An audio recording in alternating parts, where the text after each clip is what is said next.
করিম, তুমি কেন আসছো এখানে? স্যার স্যার বাড়ির জন্য কিছু গাছ কাটতে আসছি। তুমি কি জানো না গাছ আমাদের অক্সিজেন দেয়? এই গাছ থেকে আমরা প্রতিদিন 550 লিটার অক্সিজেন নিই। আর আমরা যে বিষাক্ত কার্বন ডাইঅক্সাইড ত্যাগ করি তা গাছ খাদ্য হিসেবে গ্রহণ করে।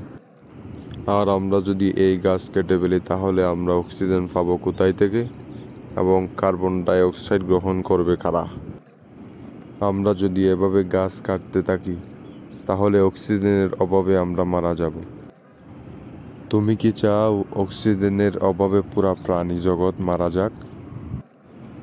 না স্যার, আমি আজকে থেকে গাছ কাটবো না এবং বেশি বেশি গাছ লাগাবো।